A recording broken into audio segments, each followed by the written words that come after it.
Bienvenidos a la 22ª Jornada de Enfermería 2021 del Hospital Ramos Mejía. Mucho hemos pasado estos 2 años de pandemia, todavía esto no ha terminado. La sociedad ha vivido momentos muy complicados y el efector de salud, privado, social y estatal, también ha estado bajo muchísimas tensiones.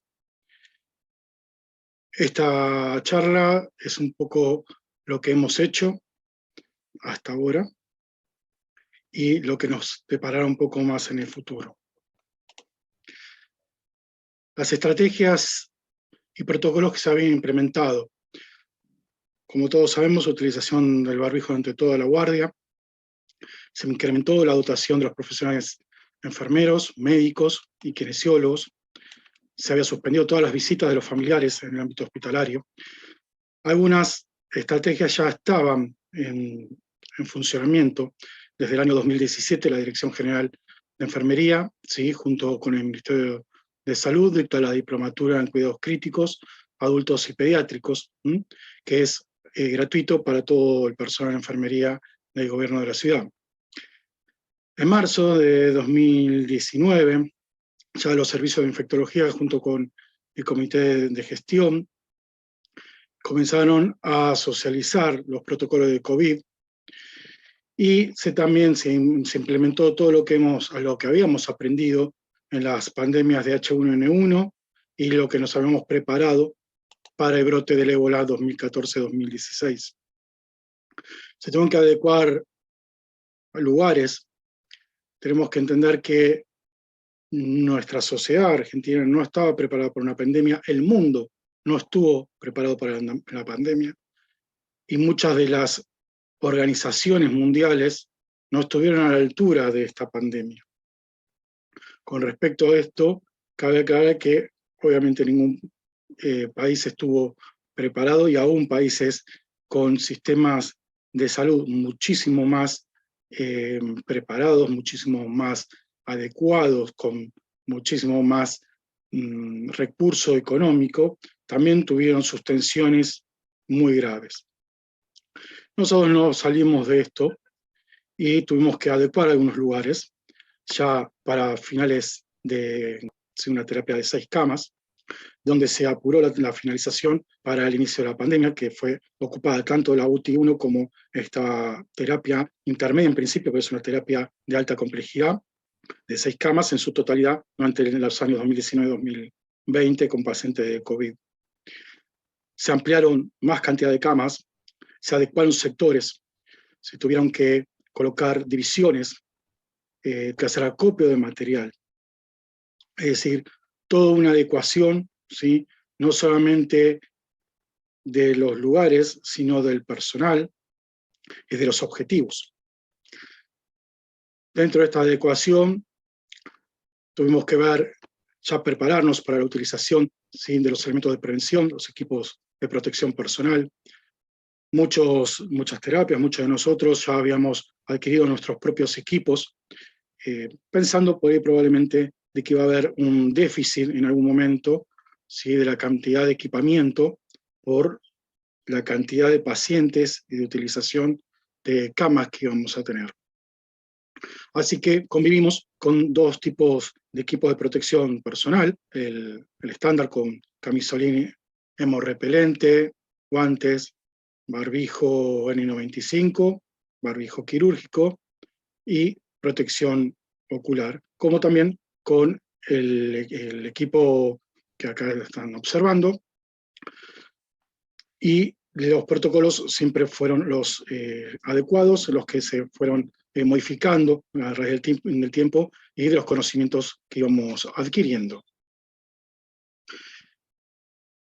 Se utilizaron en principio los N95 para los procedimientos a menos de 1 metro de distancia, y después se modificó en abril de 2019, ya permanentemente utilizando todo el equipo en la zona COVID en terapia intensiva, con una utilización de 4 horas continuas, 72 horas de vida útil.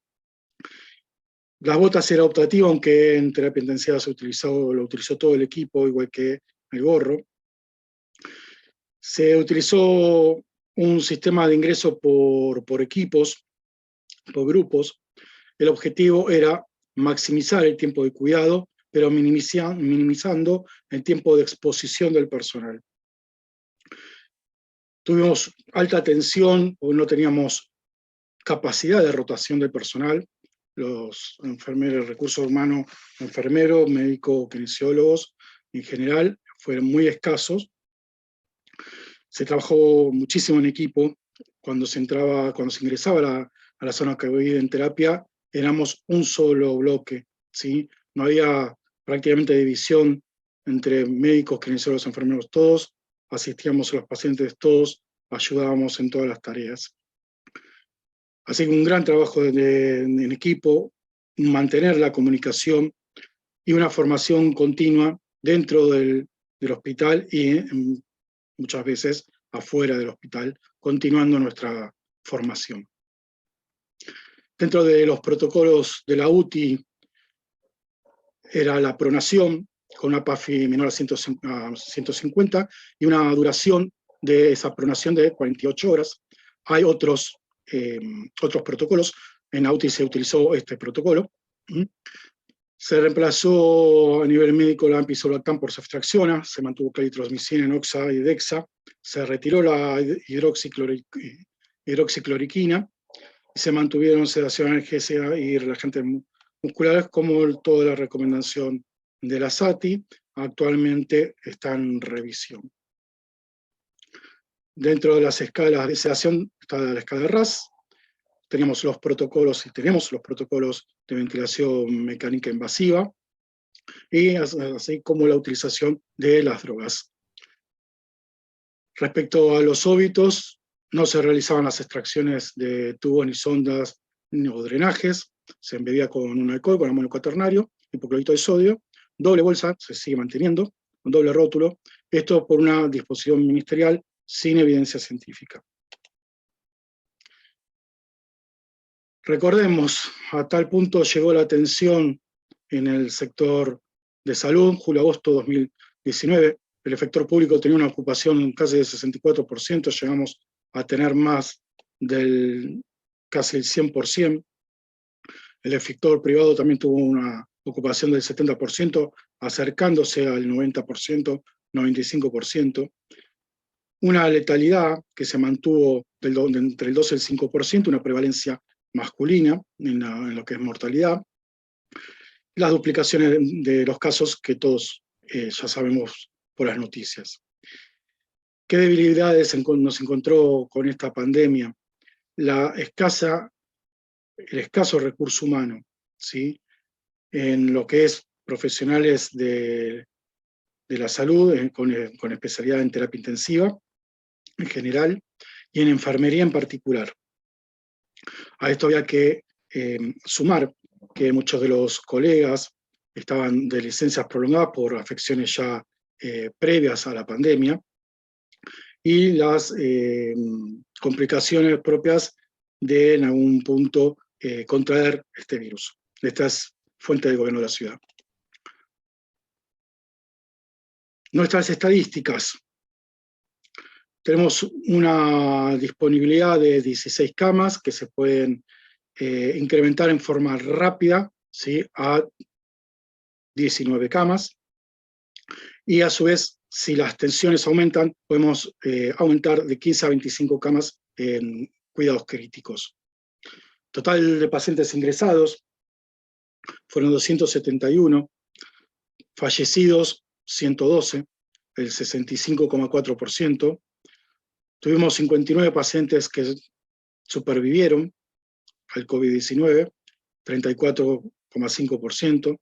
Se mantuvo un promedio de estada de 16 días, aunque hemos tenido pacientes más de 2 meses internos en terapia intensiva. El promedio se mantuvo en 53 años y siguió la prevalencia de masculinos en los fallecidos por el virus. ¿Qué aprendimos? ¿Qué nos dejó esta pandemia? Primero, que tenemos que trabajar siempre en conjunto. No hay efector de salud privado, social o estatal. siempre tenemos que estrechar estos lazos. El sistema de salud es uno, los pacientes y la sociedad son nuestro objetivo, y la pandemia no discrimina, ¿sí?, en pacientes de qué nivel de atención. Por lo tanto, el Estado, un Estado ausente dentro de esta pandemia, es absolutamente incomprensible. Un Estado presente es el adecuado, con lazos muy estrechos entre los demás subsistemas de salud.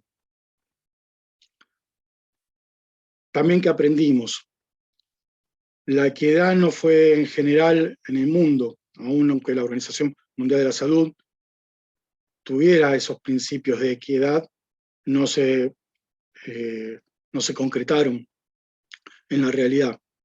Cada país trató de superar la crisis de la mejor forma, a la mejor conveniencia, ¿sí? La equidad, por lo tanto, quedó en un segundo plano. ¿Qué aprendimos? No podemos prescindir, ¿sí?, de nuestras instituciones científicas porque seríamos vulnerables. Recurso humano. Uno puede poner una cama, un oxígeno, un respirador, pero sin recurso humano preparado para la atención de nuestros pacientes, esos objetos no van a servir. El año 2020 fue el Año Internacional de la Enfermería y nos encontró al colectivo de la profesión poniendo todo su esfuerzo, ¿sí?, poniendo todos sus conocimientos, todas sus habilidades y su cuerpo y el de su familia. Esperemos que hayamos aprendido de esto, que la sociedad haya aprendido y que nuestros políticos hayan aprendido. Les deseo que sigan formándose y que disfruten estas jornadas de enfermería. Muchas gracias.